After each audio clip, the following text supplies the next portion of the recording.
أعوذ بالله السميع العليم من الشيطان الرجيم بسم الله الرحمن الرحيم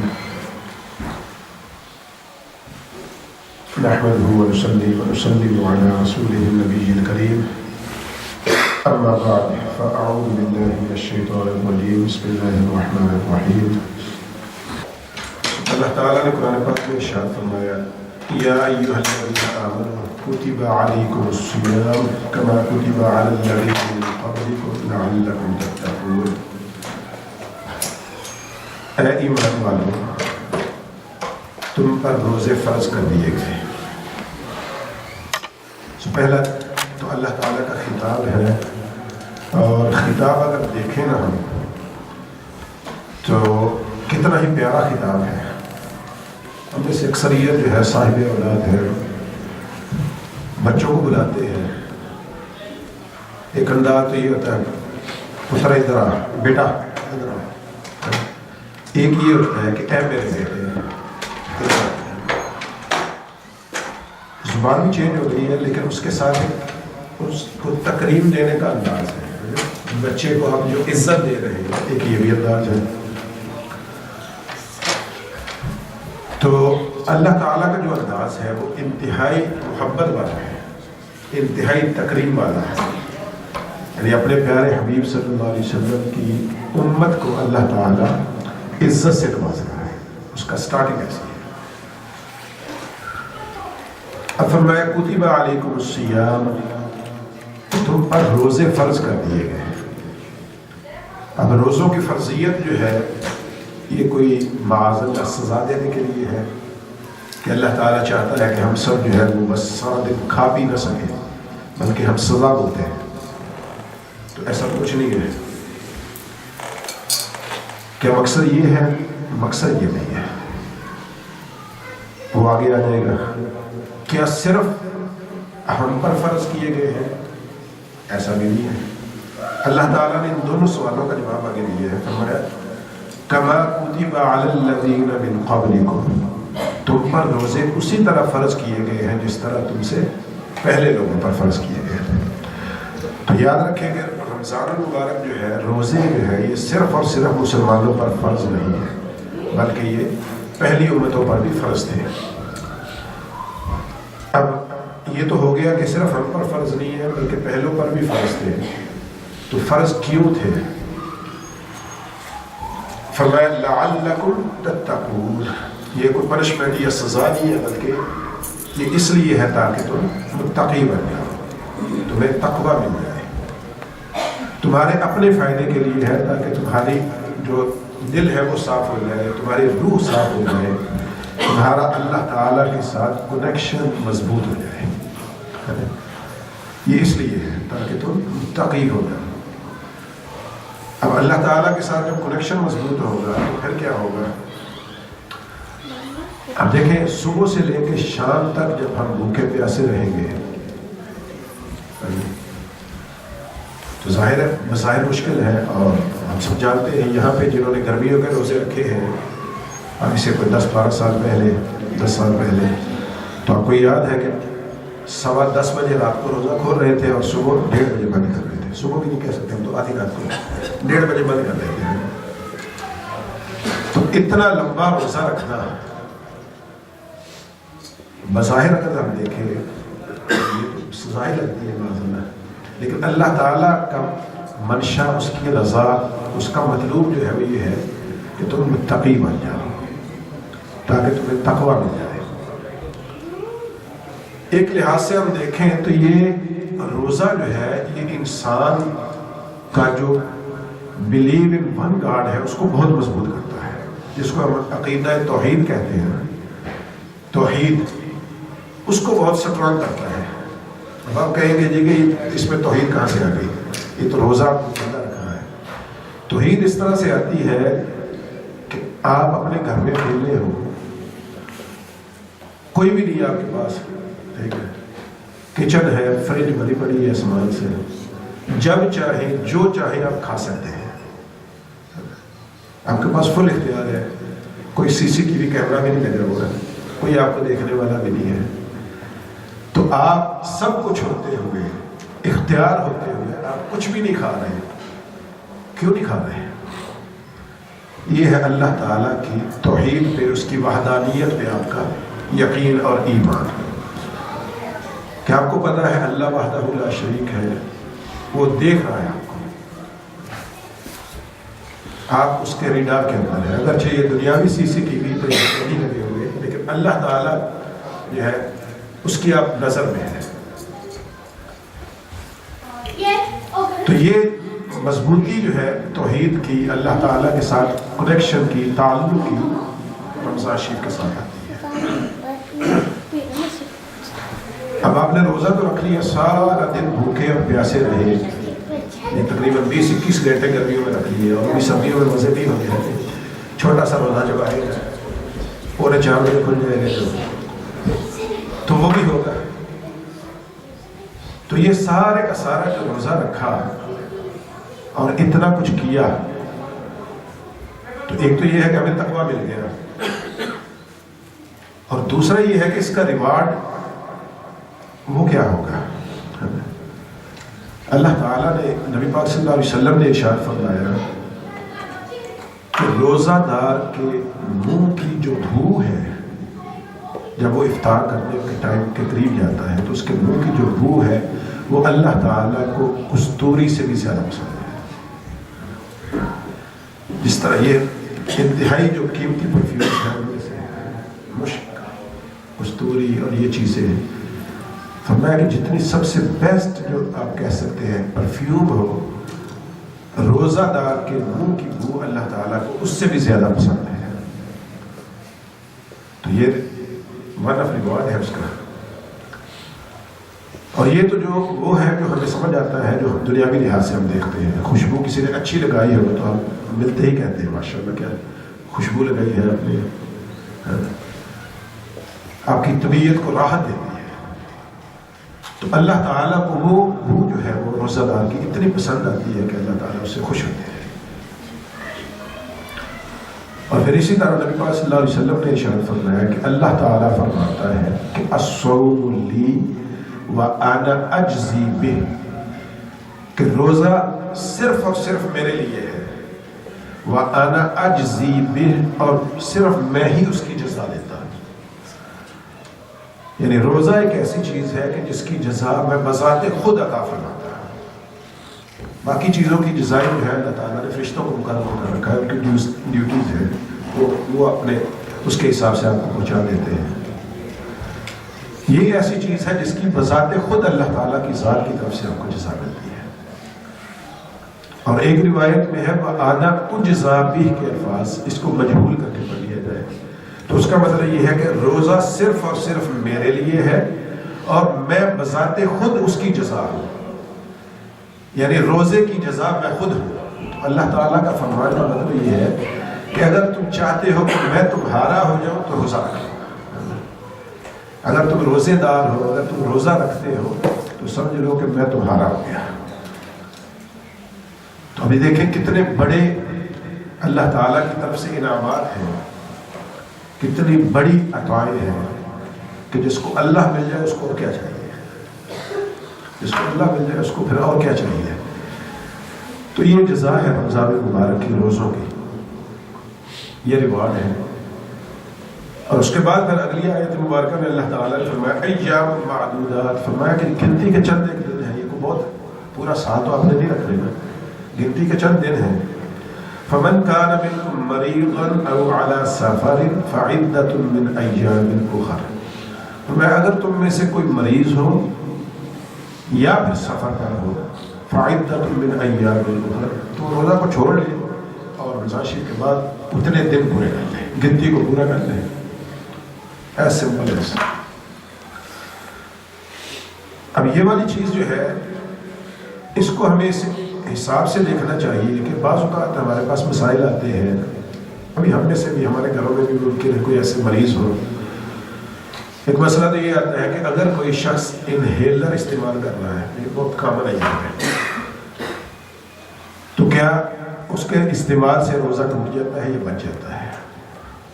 تو یاد رکھیں انہیلر جو ہے وہ صرف آپ کو ہوا نہیں دے رہا، تنفس کو نہیں دے رہا، بلکہ وہ آپ کو ساتھ میں دوائی بھی دے رہا ہے. تو دوائی کا لینا جو ہے روزے کی حالت میں یہ الاؤڈ نہیں ہے.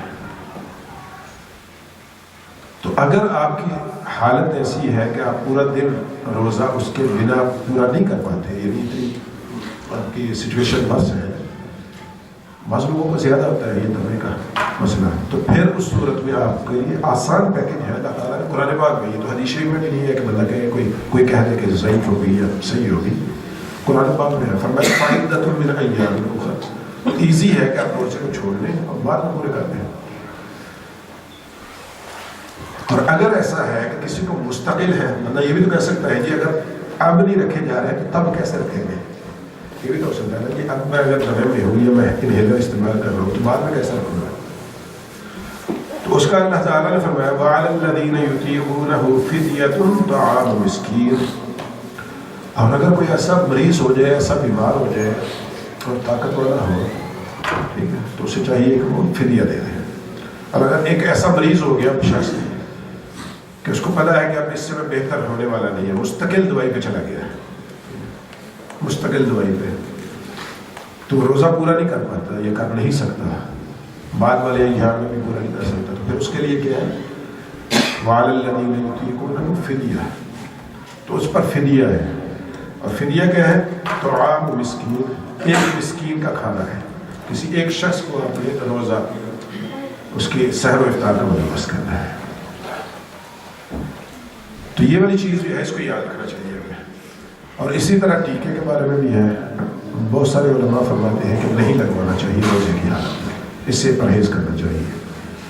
اور اگر ایسی ویئرڈ کنڈیشنز ہے صحت کے لیے اتنا ضروری ہے تو آپ وہ دن چھوڑ دیں. اگر کسی دن آپ کی اپوائنٹمنٹ ہے، آپ کو پتہ ہے کہ ٹیکہ لگنا ہے، اور کوئی ایسی آپ کی مرض ہے جس کے لیے وہ ضروری بھی ہے، تو آپ وہ والا دن چھوڑ لیں اور اس کو پھر بعد میں پورا کر لیں.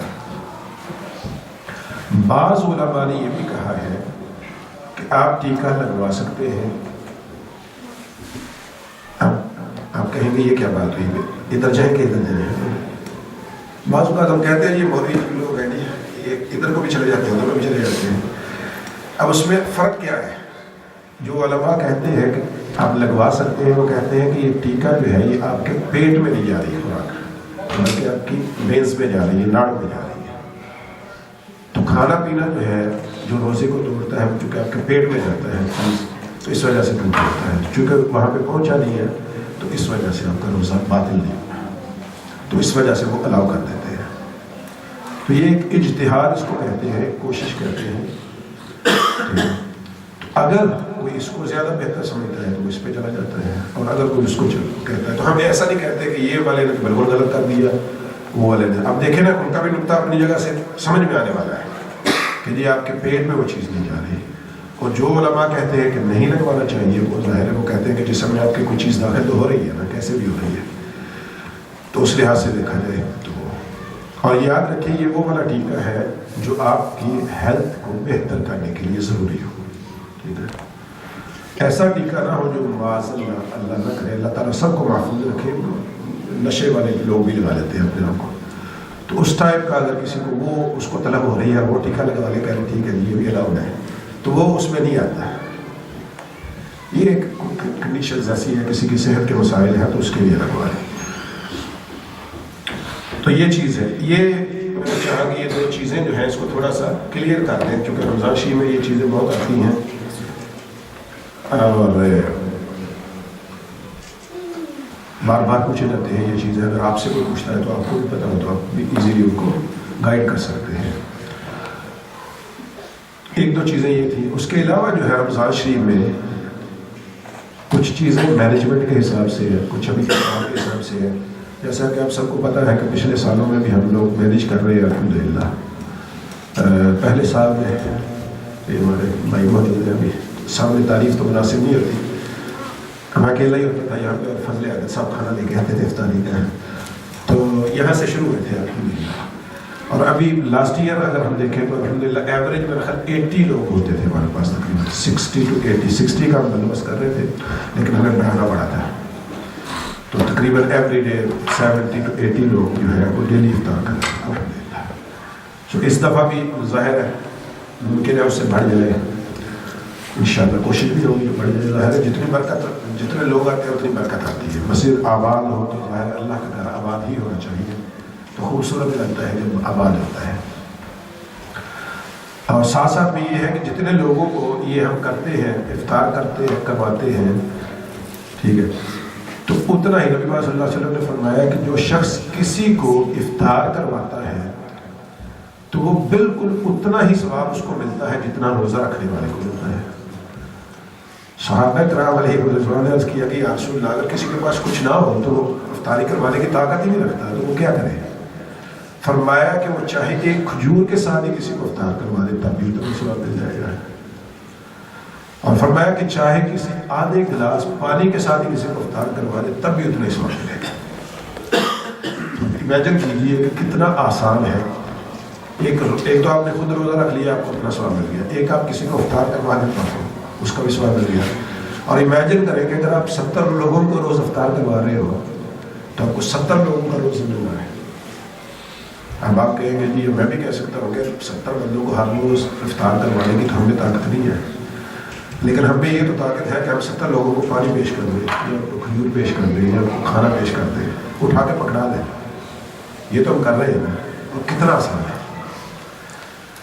اور جو لوگ ان کے لیے بندوبست کر رہے ہیں ظاہر ان کا ریوارڈ تو کہیں اور زیادہ ہو جائے گا. اگر تو آپ پانی صرف پیش کرنے پہ اتنا ثواب ہے, اور جو پورا پیکج ان کو دے رہا ہوگا اس کا ریوارڈ کتنا ہوگا, تو ڈیفینیٹلی کئی گنا زیادہ ہوگا. تو اس کے لیے بھی آپ بندوبست کریں. آپ دیکھیں کہ یہ رمضان شریف جب آتا ہے نا, یہ جمعے کے والے دن میں نے ذکر کیا تھا کہ اب مثال کے طور پہ آج ہم لوگ اتنے جمع ہیں یہاں پہ, اگر ہم اسی طرح دسترخوان لگا لیں, اسی طرح پانی رکھ لیں, اسی طرح پکوڑے سموسے ہر چیز لے کے آ جائیں, یقین مانیں کہ وہ والا سرور اور لطف جو رمضان میں آتا ہے وہ نہیں آئے گا. اب سب کچھ اسی طرح کر لیں تب بھی وہ والا مزہ اور وہ والا جو سرور ہے, جو کیفیت ہے وہ نہیں ملتی آپ کی, کیونکہ رمضان شریف ایک اسپیشل مہینہ ہے. اس والا سکون, اس والا سرور وہ اس کے علاوہ کہیں پہ بھی نہیں ہے.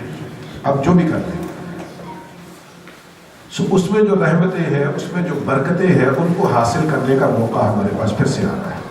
اگر ہم پیچھے دیکھیں کتنے لوگ ہمارے ساتھ پچھلے سال ہمارے ساتھ وہ اب نہیں ہے, اور خدا جانے ہم بھی اگلے سالوں میں نہ ہوں, یا ابھی بھی ہفتہ پڑا ہے, خدا جانے یہ کون سی گارنٹی ہے کہ ایک ہفتہ بھی مزید باقی رہیں گے. تو اگر اللہ تعالیٰ ہمیں توفیق دے, ہم رمضان شریف کو پا لیں, نبی پاک صلی اللہ علیہ وسلم نے فرمایا کہ اس شخص کی لاک خاک آلود ہو کہ جس کی زندگی میں رمضان شریف آئے اور رمضان شریف گزر جائے اور وہ اپنے آپ کو اللہ تعالیٰ کی مغفرت کا, اس کی بخشش کا مستحق نہ بنا لے. فرمایا کہ وہ برباد ہو گیا کسی طرح شخص, کہ رمضان شریف پورا گزر گیا اور وہ شخص بخشا نہیں گیا. تو یہ اتنا بابرکت مہینہ ہے, اور اتنا ہمیں اپنے آپ کو تیار کرنے کے لیے.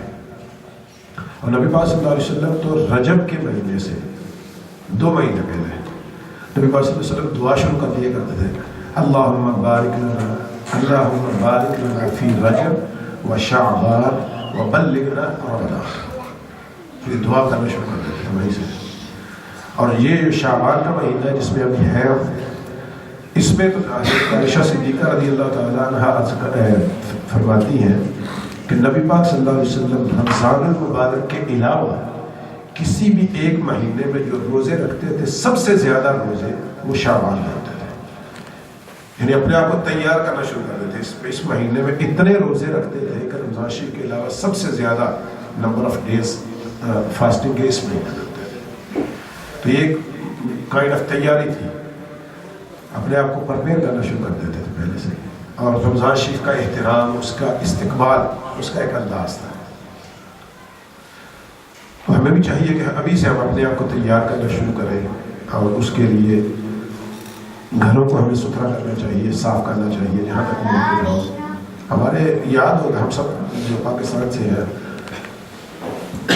انڈیا میں بھی ظاہر ہے ہمارا کلچر چکے ہے کہ رمضان شریف آتا تھا یا عید آتی تھی تو وہ جو شیلفوں میں اوپر وہ بنے ہوتے تھے نا, کہ پھٹے, پنجابی میں پھٹے کہتے تھے, تو وہ جتنے برتن ادھر رکھے ہوتے تھے وہ سارے اتار کے ان کو دوبارہ سے, وہاں حالانکہ دوسرے بڑے ہوتے تھے, تو ان کو واپس پھر سے دھو کے اور یہ ایسے برتن ہوتے تھے یہ تو کبھی استعمال نہیں ہوتا تھا سوائی دھونے کے ہمیں، وہ سارا بات دھونے کے کام آتے تھے. تو ان کو واپس اتار کے دھو کے ان کے جو نیچے وہ ہوتے تھے کپڑے چھاٹ کیا بولتے ہیں ان کو، وہ ان کو دھو لیا، یہ ساری صفائیاں ستھرائیاں کر کے تو پھر سے واپس ان کو سجایا جاتا تھا. تو یہ ایک احترام کا، ان کے دھونے نہ دھونے سے ادھر اوپر چڑھ کے کس نے دیکھنا ہے کہ دھونے پڑے یا نہیں دھونے پڑے، لیکن یہ اس کا ایک استقبال کا طریقہ ہے، عید منانے کا ایک انداز ہے، خوشی منانے کا ایک طریقہ ہے. سو اسی لحاظ سے ہمیں چاہیے کہ جتنا ممکن ہے ہم اپنے گھروں کو صاف ستھرا کریں، ان کو سجائیں. اور گھروں کو جب آپ اپنے گھروں کو کریں گے تو یہ اللہ کا گھر ہے تو یہ سب سے زیادہ مستحق ہے کہ اس کو بھی صاف ستھرا کیا جائے، اس کو سجایا جائے، اس کو بہتر کیا جائے. تو اس کے لیے بھی اس کا بھی اتنا ہی خیال رکھا جائے. جب بھی ہم یہاں پہ بیٹھتے ہیں، کھانا کھاتے ہیں، آتے ہیں جاتے ہیں، کچھ بھی ہم دیکھتے ہیں، کوئی پیس آف پیپر ہے، ٹیشو کا ٹکڑا ہے، کچھ بھی ہے، کوئی روٹی کا ٹکڑا گر گیا ہے تو کوشش کریں کہ اس کو فوری اٹھا کے اس کو ٹھکانے لگا دیا جائے، تاکہ مسجد اللہ کا گھر جتنا خوبصورت ہو، جتنا ستھرا ہو، اتنا صحیح رہے.